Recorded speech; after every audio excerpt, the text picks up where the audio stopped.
Aš visa galiu tame Kristuje, kuris mane stiprina. Laiškas Filipiečiams, 4 skyrius, 13 eilutė, Paulius rašo, aš visa galiu tame Kristuje, kuris mane stiprina, kuris pripildo mane savo stiprybės.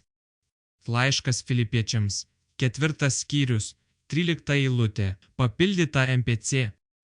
Paulius buvo įsitikinęs, kad gali susidoroti su viskuo, kad ir kas jį ištiktų, o tu ar tiki tuo, kas gyvenime tau kelia baimę ir verčia sakyti, aš to nesugebėsiu, galbūt patyrei artimojo netektį, o gal netikėtai susirgai, arba jau suaugęs tavo vaikas vėl atsikraustė pas tave gyventi, ir dar su savo mažais vaikais, kai tu jau pripratai gyventi tuščiame lizde, gal tau tenka laikytis griežtos dietos dėl sveikatos, o gal dėl vienos ar kitos priežasties tenka susiveržti diržus, arba netikėtai užgriuvo pasiligojusių tėvų slaugymo našta, žmonės iš tiesų patenka į sunkias situacijas, kuriuose, atrodytų, neįmanoma rasti išeities. Tačiau, kad ir kokios sunkios ar neįveikiamos situacijos atrodytų tau, jos nėra neįmanomos mūsų Dievui.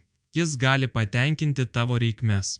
Žinoma, jis nežada, kad viskas bus lengva ir būtinai eisis kaip sviestu patepta. Jis nesako, kad tau patiks absoliučiai viskas, bet jis žada, kad galėsi džiaugtis ir mėgautis savo gyvenimu, net jei jis bus pilnas iššūkių.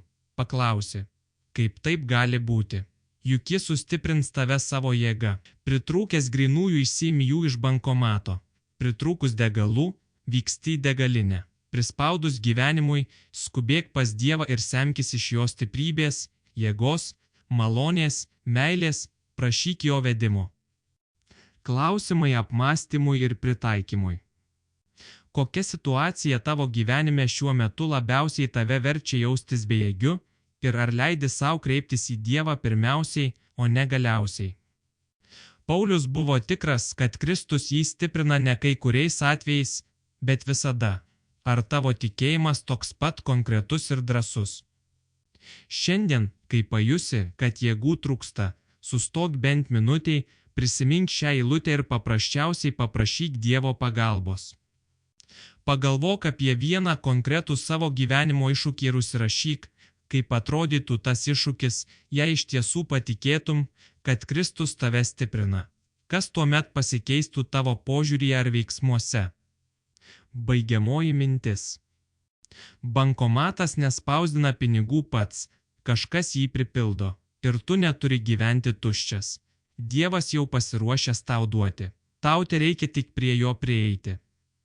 Viešpatie, prisipažįstu, kad per dažnai bandau viską pakelti pats, užuot pirmiausia atėjęs pas tave. Šiandien atiduodu tau tuos sunkumus, kurie man atrodo per dideli, ir prašau pripildyti mane savo stiprybę.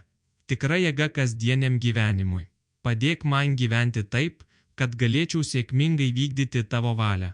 Tau visa garbė. Amen.